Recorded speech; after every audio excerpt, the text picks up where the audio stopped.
வணக்கம். சரி, கரூர் ஒரு நம்ம பேசிட்டோம். இனிமேல் அதான் எல்லோரும் பேசுகிறாங்க, ஊரே பேசுது. நம்ம மறுபடியும் பேசணுமா அப்படிங்கிற ஒரு கேள்வி இருந்துச்சு. ஆனால் நீ ஏன்டா சும்மா இருக்க, இது பதில் சொல்கிறா அப்படிங்கிற மாதிரி இந்த இப்போ பழமொழி சொல்லுவாங்கல்ல, ராஜாவேஷம் கலைஞ்சிருச்சு டும் டும் டும் டும், நீலச்சாயம் வெளுத்துருச்சு டும் டும் டும்னு சொல்லுவாங்க. அது மாதிரி 68 மணி நேரம் கழிச்சு நம்ம கதாநாயகன் திரையில் தோன்றினார். ஒரு மூஞ்ச போதுமா சோகம்னு கேட்பாங்கல்ல, அது மாதிரி இது போதுமா சோகம் அப்படின்னு ஒரு அளவுக்கு சோகத்தை கொண்டு வந்து அப்படியே சைலண்ட்டாக மெதுவாக எவனுக்கு கேட்காத மாதிரி, மிஸ்டர் சிஎம் நீ என்னை அடிக்கணும்னா அடிங்க, ஏன் ரசிகர்களை அடிக்கிறீங்க, இப்படிலாம் ஒரு பெரிய ஒப்பனையோட ஒரு விஷயம் வந்துச்சு. என்னென்னா நீங்களே பார்த்துக்கணும், அந்த கரூரில் கடைசியில் வேனில் நின்று பேசின அந்த மூஞ்சி, இப்போ இந்த 4 நிமிஷம் பேசினார்ல கதாநாயகன், அந்த மூஞ்சி ரெண்டையும் ஒத்து வச்சு பார்க்குறது உங்கள் வேலை. அது என்ன சொன்னாங்க அவங்க ஆட்கள், அவங்களுக்காக வக்காலத்து வாங்குகிற ஒரு கொஞ்சம் கிடக்கான். அந்த வக்காலத்து வாங்குறவனு தான் எனக்கு ஒரு படம் பாருங்களேன், செருப்புக்கு போலீஸ் காவல் இருக்கும். இது கரூரில் கழட்டி போட்ட செருப்பு, அது எத்தனை ஆயிரம் கிடக்குன்னு தெரியாது எனக்கு. அந்த வக்காலத்து இதுக்கப்புறம் வக்காலத்து வாங்குறவங்கள எனக்கு அந்த கார் எடுத்துகிட்டு போய் கரூருக்கு போகணும். அந்த செருப்புக்கு காவல் இருக்கிற 2 அக்கா நிற்கிறாங்க, போலீஸ் அக்கா. அந்த அக்காட்ட போய் ஒத்த செருப்பு மாத்திரம் கொடுக்கா, ஒரு வேலை இருக்குதுன்னு வாங்கிட்டு வந்து, வாடகைக்கு இல்லை கொஞ்சம் கடனாக வாங்கிட்டு வந்து இவனுக்கு பூரா பிச்சு போடணும். பிச்சு இவ்வளவுக்கு மேலே ஒருத்தன் இப்போ பேசினா 68 மணி நேரம் நம்ம பேசினான்ல, இருந்தாலும் பேசாமையே இருந்திருக்கலாம். எங்கேயாவது ஒரு இடத்துல பொறுப்படுத்துக்கிறேன், சரி சூழ்ச்சி சதி எல்லாம் நடந்துச்சு. இந்த சதி நடந்ததுனால 41 உயிர் போயிடுச்சு. சதி பண்ணி செத்ததுனால நான் அந்த பொறுப்படுத்துக்கிறேன். ஒரு இடத்துல வந்ததை பார்த்தீங்களா, கடைசியில் முடிவில் அவர் சொல்கிறார், நண்பர்களே தோழர்களே, நம்முடைய அரசியல் பயணம் இன்னும் ஸ்ட்ராங்காக இலவு பேசுகிற இலவில் இருந்து ஓடினவன் என்ன கொடுமைன்னு நம்ம ஊரில் இந்த ஓடினவனை விட்டுவிட்டாங்க. அவங்கள வந்தான் பாருங்க, ஓடியாந்து பதறி போய் ஓடியாந்தவர் இருக்காங்களே, அதான் வேறு யாரும் நம்ம அண்ணன் செந்தில் பாலாஜி தான். அவரை பிடிச்சி புறான்றான். இப்போ 4 நிமிஷம் பேசாமல் இருந்திருக்கலாமா, பேசிட்டதுனால இப்போ நான் பேசுகிறது, இப்போ நம்மளை மாதிரி அண்ணங்க நிறைய பேர் பேசிட்டாங்க. விஜயசங்கர் அண்ணன் பேசியிருக்காரு, இப்போ மதிமார் அண்ணன் பேசியிருக்காங்க, சோவி அண்ணன் பேசியிருக்கு, இப்படி எல்லோரும் பொழந்து கட்டுறாங்க, அது வேறு. ஆனால் யாரெல்லாம் வந்து சீனுக்கு வரக்கூடாதுன்னு நினச்சாங்களோ, ஹோம் செக்ரட்டரி அமுதாக்கா வந்துருச்சு, அது கிழிச்சு போடுது அந்த அக்கா. இந்த பக்கம் ஒரு சுகாதாரத்துறை செயலாளர், இவர் நம்ம அண்ணன் டேவிட்சன் ஆசீர்வாதம், அவர் ஸ்பாட்டுக்கு போனதுலேருந்து இன்றைக்கு வரைக்கும் அவர் கிழிச்சு போகிறார். டேய் எல்லாத்துக்கும் பதில் அப்படியே ஸ்பாட்டில் பிச்சு போடுறார். நீங்கள் எதுக்கும் நீங்கள் அவன் என்ன சொல்கிறான், அந்த இடம் அதை கொடுத்துருக்கலாமே இதை கொடுத்துருக்கலாமே. ஒரு 2 படம் போடுறாங்க பாருங்கள், இவங்க கேட்ட இடம் ஒத்தையடி பாதை மாதிரி இருக்கும், அதாவது 2 வண்டி போகும் அவ்வளோதான். ஆனால் இவங்க கொடுத்த இடம் 4 வண்டி போகிற இடம். நான் வந்து இப்போ அரசுக்கோ இல்லை நான் எங்கள் செந்தில் பாலாஜிக்கோ இல்லை போலீஸ் டேவிட்சன் ஆசீர்வாதத்துக்கோ எங்கள் அமுதா அவங்க ஹோம் செக்ரட்டரிக்கோ யாருக்கு வக்காலத்து வாங்கல, மனசாட்சியோடு இருக்கிறவன் எல்லாரும். ஏன்னா இது 41 உயிர் சம்மந்தப்பட்டது, இன்னும் நம்ம நெஞ்சை விட்டு போகல. அந்த ஆள் அவன் 4 நிமிஷத்தில் பேசுகிறான். அந்த மேக்கப்லாம் போட்டு சோகமாக மூஞ்சி வச்சுட்டு இன்னும் சொல்லியிருப்பான் போல, இன்னும் கொஞ்சம் சோகம் ஓகே அப்படின்னு சொல்லியிருப்பாங்க போல. அதுக்கப்புறம் அவர் அனைவருக்கு வணக்கம்னு ஆரம்பித்தார். அது நிறைய இருக்குது, நான் அதில் இருக்கிற பீஸ் மாத்திரம் சொல்கிறேன். அதனால தான் இந்த சுற்றுப்பயணத்தில் மற்ற எல்லா விஷயத்தையும் தாண்டி மக்களுடைய சேஃப்டி அதில் எந்த காம்ப்ரமைஸும் பண்ணிடக்கூடாதுன்றதுக்காக தான் அது மனசில் ரொம்ப ஆழமாக இருக்கும். Underline the word, notice point மாயில யார் சார் சொல்கிறார், நம்ம கதாநாயகன். எப்படி நீங்கள் இன்னொரு வீடியோ பாருங்கள். இங்கே இதில் ஒருத்தன் போய் காதில் பேச விஜய்கிட்ட, அந்த பக்கம் ஒரு பாடியை தூக்கிட்டு போகிறாங்க ஆம்புலன்ஸில், அப்படி கொண்டு போகிறாங்க, கிராஸ் பண்ணுறாங்க. அந்த வீடியோ பாருங்களேன்.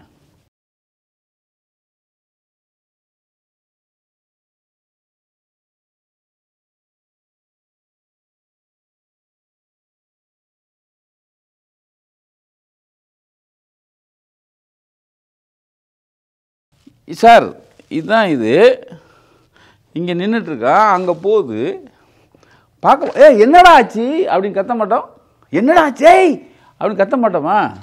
அது அந்த ஏரியா பக்கம் பார்க்கவே இல்லை, அது பாட்டு போயிட்டுருக்கு. அப்படின்னு இப்படி திரும்பி இருப்போம், பார்த்தீங்கன்னா தெரியும்.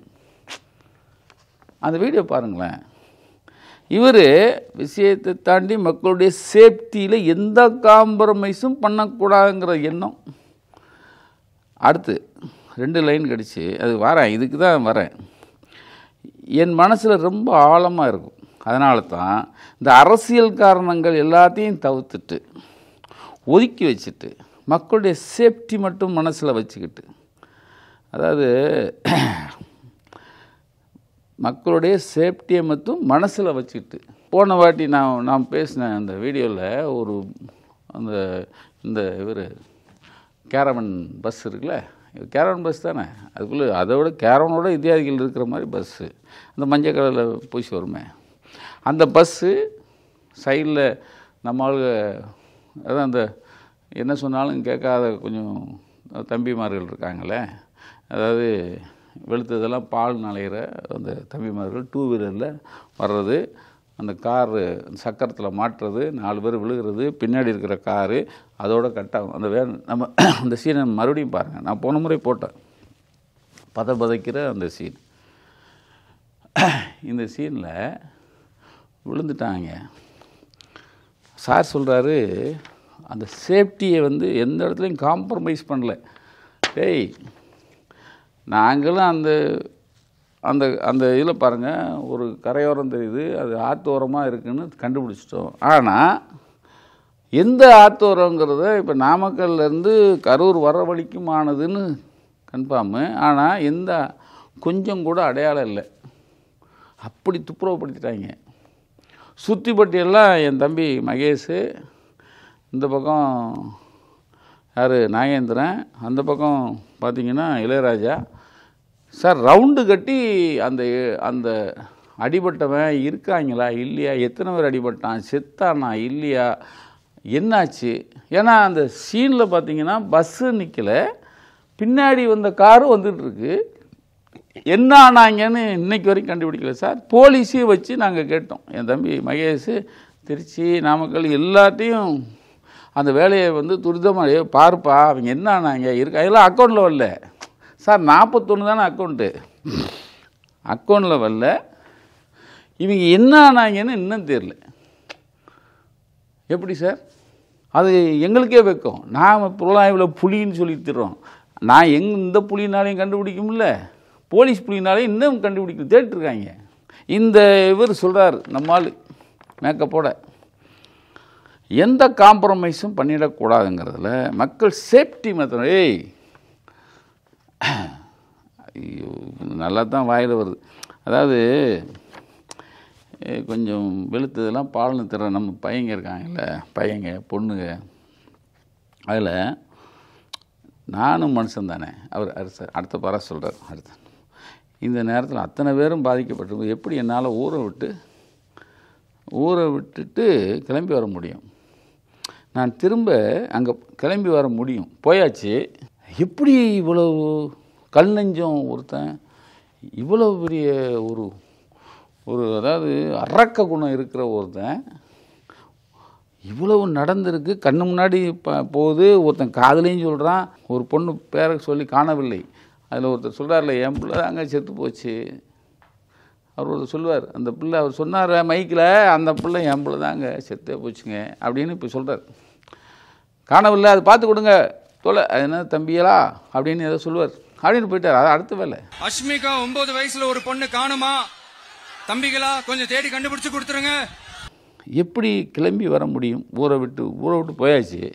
எப்படி நீ அந்த இடத்துலையே ஒரு நல்ல மனுஷன், நான் நல்ல தலைவன்லாம் சொல்ல மாட்டேன், ஆனால் ஒரு மனிதாபிமானம் மனசாட்சி இருக்கிற ஒருத்தன், துள்ள துடிச்சிக்கிட்டு இருக்கிற அந்த மக்கள் செத்து கிடக்கிறவங்க, நீ தான் 100 பாடி கார்டு வச்சுருக்க, அதில் கன்மேன் வேறு, அப்படி மேலேருந்து அப்படி ஒரு குதிக்கணும், குதிச்சு என்னாச்சு சுற்றி வளையம் போடு.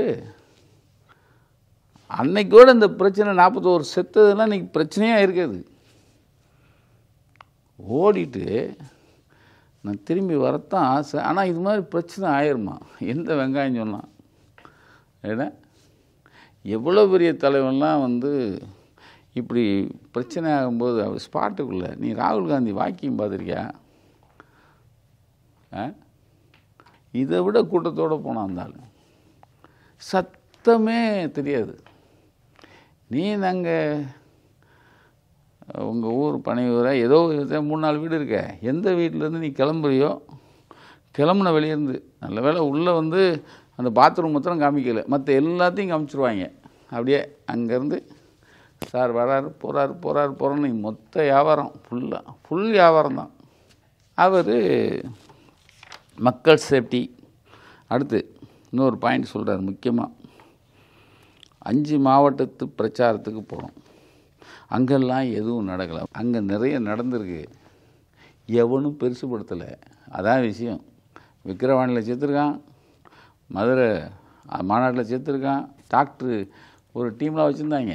நீங்கள் தான் ஒரு மாபு தவறை மறைக்கிறதுக்குன்னு ஒரு குழு வச்சுருக்கான் போல. மதுரையில் நடந்திருக்கு, விக்கிரவாண்டியில், நீங்கள் திருச்சியில் மயங்கியிருக்காங்க, நாகப்பட்டினத்தில் மயங்கியிருக்காங்க. ஆனால் கைங்களமாக இப்போ மாட்டினது எது தெரியுமா? நாமக்கல்லில் 30 பேர் மயங்கியிருக்கான். மயங்கி விழுந்து நாமக்கல் சிகிச்சை கொண்டு போயாச்சு. அதில் 25 பேர் டிஸ்சார்ஜ் ஆகி போயிட்டான். ரைட்டா? கேளுங்க. அதில் ஒருத்தன் கேஎம்சிஹெச்சில் 5 பேரில் ஒருத்தன், அவன் பேர் மனோஜ்குமார். அந்த மனோஜ்குமார் வயசு 24, son of Madheswaran, Govindampalayam, Kannurpatti, Puduchatram post, Namakkal district, Kovai கேஎம்சிஹெச்சில் சிசியூவில் இருக்கான். தெரியுமா? அது நாமக்கல்ல. நீ சொன்னீங்கள இந்த 5 மாவட்டத்துக்கு போகணும், 5 இடத்துல போகணும், எதுவுமே நடக்கலை.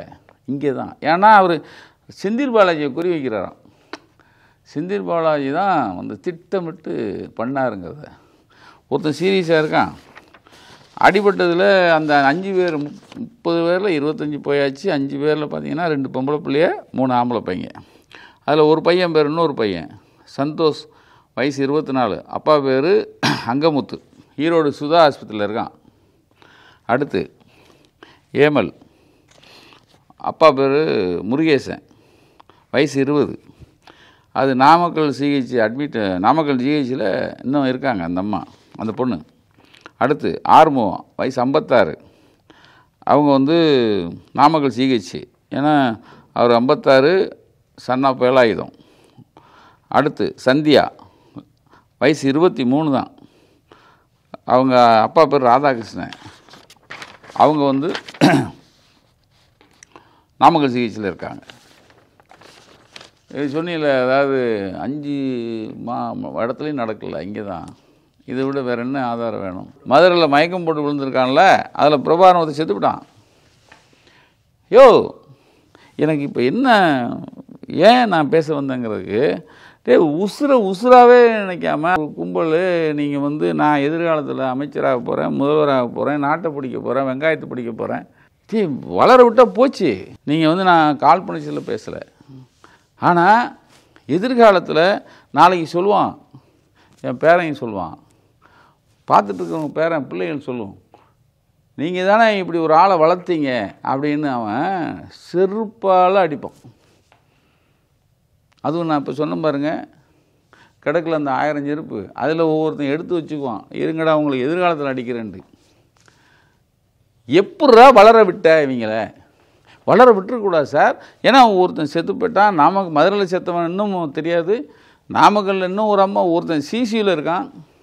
அவன் சொல்கிறான் 5, அவன் மாத்திரம் சொல்லலை, அவனுக்கு வக்காலத்து வாங்குகிற நாய்கள் இருக்குல்ல, அவன் பூரா சொல்கிறான் 5 மாவட்டத்தில் நடக்கலை, கரூரில் மாத்திரம் நொட்டுது.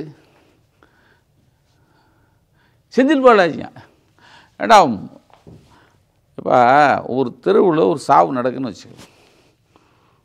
ஒரு தெருவில் எங்கள் ஊரில் நான்லாம் கிராமத்துலேருந்து, கிராமம் ஒட்டிய ஊர்லேருந்து வரோம். ஒரு சாவு நடந்தால் அந்த தெருவே உழ வைக்காது. அது தெரியுமா உனக்கு? ஹோட்டலில் வாங்கி தான் இளவு நடந்த வீட்டுக்கு கொடுத்து விடுவாங்க. 2வது தெருவில் இருக்க வீட்டில் சமைச்சு தான் கொண்டு வருவாங்க 2வது நாள் 3வது நாளுக்கு. அப்படி ஊர்கள்லேருந்து வந்திருக்கோம்யா. நீ கண்ணுக்கு முன்னாடி 41 வருஷத்துருக்கான். பக்கத்து வீட்டில் நான் 8வது இடத்துல 8வது வீட்டில் இருக்கிற ஒருத்தன் பதறி போய் ஓடியாந்துருக்கான். அந்த ஆள் மாத்திரம் வரலையே.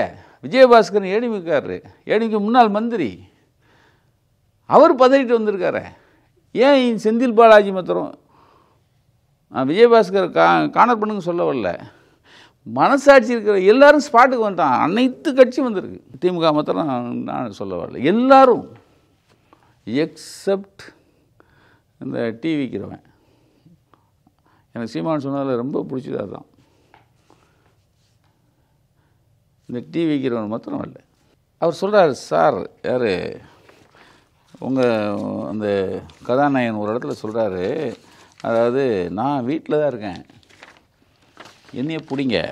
என்ன சொல்கிறாரு, சிஎம் சார் பழிவாங்கன்னு என்ன இருந்துச்சுன்னா என்ன வேணாலும் பண்ணுங்கள், சிஎம்னால தான் நீலாம் தப்பிச்சிருக்க. அது தெரியுமா உனக்கு? சிஎம்க்கு இவ்வளோ இறக்கம்லாம் கூடாதுன்னு நான் தான் சொல்லிட்டு, நான் ஒரு சராசரி மனுஷனா, இவ்வளோ இறக்கலாம் வேணாம், நானே இவ்வளோ இறக்கலாம், ரொம்ப மிதவாதியெல்லாம் போகக்கூடாது, போயிடக்கூடாது. ஏன்னா எவ்வளோ பெரிய தப்பு பண்ணியிருக்கான், 41 பேர் செத்து போயிருக்கான், அவருக்கு பாதுகாப்பு வேறு சார். என் தம்பி சுந்தர்னு நம்ம போட்டோகிராஃபர் நைட்டே போயிட்டான் பணியூருக்கு. வண்டி போச்சுண்ணே, பூட்டிட்டாங்கண்ணே, அதுக்குள்ள போலீஸ் வந்துருச்சுண்ணே, போலீஸ் பாதுகாக்கண்ணே அப்படின்ட்டாங்க. எப்படி சார் இவ்வளவு சரூராக ஒரு பாதுகாப்பு யாராவது கொடுக்க முடியுமா? நான் இவர் மேலே எனக்கு வருத்தம். இப்படி ஒரு முதல்வர்னா அப்போது எதிரியாக இருந்தாலும் இறக்கம் காட்டுறதை விட நாம் ஒரு எல்லாருக்குமான முதல்வராக அவர் தன்மையாக இருக்கார். அது நான் அதை ஏற்றுக்க மாட்டேன். ஒரு பயிலும் வெளியே வரல. பார்த்தீங்களா, இவனுக்காக வக்காலத்து வாங்குறோம். எவனாவது சார் 2ஆம் கட்ட தலைவர் 3ஆம் கட்ட தலைவர், இப்போ நான் இருக்கேன் இல்லை ஊரில், எனக்கு கீழே இருக்கிறவங்க ஸ்பாட்டில் நிற்கணும்ல, ஓடிட்டாங்களே. புஷி ஆனந்தா கிஷி ஆனந்த் தேடிட்டுருக்காங்க. உங்கள் மேலே தப்பு இல்லைல்ல, செந்தில் பாலாஜி தான் எல்லாம் பண்ணார், நின்று ஃபேஸ் பண்ணியா, அதான் எதிர்கொள்ளணும். சரி, அடுத்து ஆதவ் அர்ஜுன். இது இவர் அவர் கூட இருக்கிற ஒரு தளபதி, நமக்கு தெரிஞ்ச பையன் தான் அந்த பையன். நான் சொல்லுவேன்ல, பூனைக்குட்டி வெளியே வந்துச்சு சொல்லுவேன்.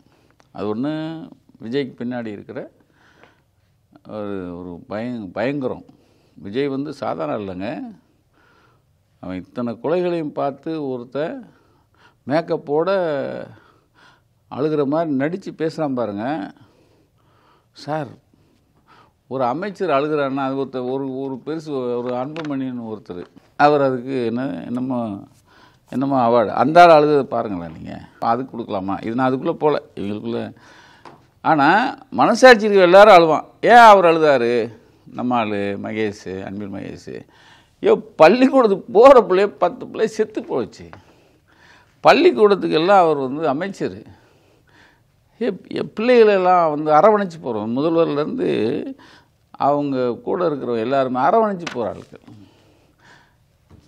நம்ம போகலை பார்க்கலை, பார்த்தவனு கண் கலங்குவான். நீங்கள் இந்த பஸ் ஆக்சிடெண்ட்டை பார்த்து எங்கள் வீட்டில் நாங்கள்லாம் உட்காந்து பார்த்தோம் சார், எங்கள் வீட்டம்மா ஆஃப் பண்ணு பதறி போய் ஓடிட்டாங்க, பார்க்க முடியலங்கிறாங்க. அதை கிண்டல் அடித்தாங்கல்ல.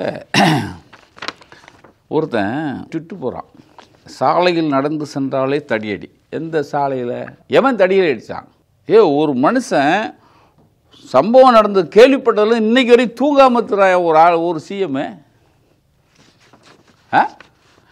நீங்கள் 41 பேர் செத்த பிறகு வீட்டில் அவர் ஒரு வீட்டில் இருக்கார், மறுபடியும் அவர் கிளம்புறாரு, இன்னொரு வீட்டுக்கு போகிறாரு, 68 மணி நேரம் ஒரு வீடியோ போடுறாரு. வீடியோ போகிறல 10 பத்திரிக்கையாளனை கூப்பிட்டு பேசியிருக்க வேண்டியதானே?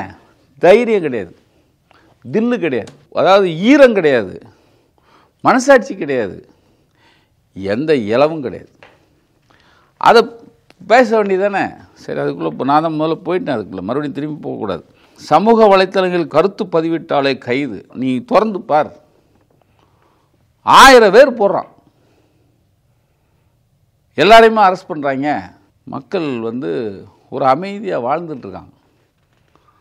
எல்லார் வீட்லேயும் துயரம் விழுந்துருச்சு, எல்லார் வீட்லேயும் துக்கம் விழுந்த மாதிரி அவன் என்னடா இப்படி ஆயிடுச்சுன்னு எல்லார் வீடும் சார், தமிழகத்தில் மனசாட்சி இருக்கிற எல்லார் வீடும் துக்க வீடாக பார்த்துட்ருக்காங்க. அதில் அடுத்து சொல்கிறான், இப்படி ஆளும் வர்க்கத்தின் அடிவருடிகளாக காவல்துறை மாறிப்போனால் மீட்சிக்கு இளைஞர்களின் புரட்சி தான் ஒரே வழி. இது நேபாளமா? அப்போது நான் சொன்னல முதல்ல பூனைக்குட்டி வெளியே வந்துச்சு. இவனுங்க ஒரு 41 சாவு இதை எதிர்பார்க்கல. இப்படி ஒரு இளவு விழுந்த உடனே அவன் இந்த சதாம் ஹுசேன் பதுங்கு குழியில் இருப்பாங்கல்ல, அதை பார்த்துருக்கோம். அது மாதிரி பதுங்கு குழியில் அவன் போயிட்டான். இந்த இதுக்குன்னு பேசிகிட்டு இருக்க ஒரு வாயும் காணமே. இளைஞர்களின் புரட்சி தான் வழி. எப்படி இலங்கையிலும் நேபாளத்திலும் இளைஞர்களும் ஜென்சி தலைமுறையும் ஒன்றாய் கூடி அதிகாரத்திற்கு எதிரான புரட்சியை உருவாக்கி காட்டினார்களோ அதை போல இங்கும் இளைஞர்களின் எழுச்சி நிகழும். அதாவது ஏன் இந்த ட்விட்டை நான் வாசிக்கிறேன்னா, இதை கடந்து போகலாம் கூடாது. எவ்வளவு ஆபத்தான கூட்டங்கிறதுக்கு இந்த ஒன்று போதும். இது இந்த ஆபத்தை வேரோட பிடுங்கி எறியணும். இல்லை தமிழகத்துக்கு நல்லதில்லை, இந்தியாவுக்கே நல்லதில்லை. இவங்க இந்த அறியாமையில் நீங்கள் இந்த எங்கள் தலைவன் எங்கள் நொன்னேன் அப்படின்னு பேசிகிட்டு இருக்காங்களே அந்த தம்பிகளுக்கெல்லாம், இது ஆபத்து. அதான் சொன்னேன்ல, நான் என் பேரங்க என் பிள்ளைகள் அதாவது அடுத்த தலைமுறை கேட்டால் இவ்வளோ பயங்கரவாதியாக ஒருத்தர் இருந்திருக்கான், எப்படா விட்டீங்க அப்படின்னு நாளைக்கு கேட்பான். சாதாரணம் இல்லை சார். தன்னை நம்பி வந்த அந்த ரசிகர்கள் இருக்கான்ல, உன்னை வேதமாக நினைக்கிறவன் ரசிகர் பிள்ளைகள் எப்படி வழி நடத்துகிறான் பாருங்கள். நல்லதில்லை சார். இது பயங்கரத்துக்கும் பயங்கரமான ஆள்கள். அதுக்கு தான் நான் இன்றைக்கி பேச வந்தது. அதுதான் இந்த பூனைக்குட்டி வெளியே வந்துடுச்சு அப்படின்னு சொல்லி போன முறை கூட போன வீடியோவில் பேசியிருந்தேன். எதுனா அந்த எத்தனையோ ஸ்டேட்டில் என்னென்னமோ நடக்குது. அப்போயெல்லாம் இந்த பரபரப்பு இல்லை. எங்கள் நம்ம நட்டா தலைமையில் இருக்க பிஜேபிக்கு, நம்ம அமித்ஷா எல்லாருக்கும்.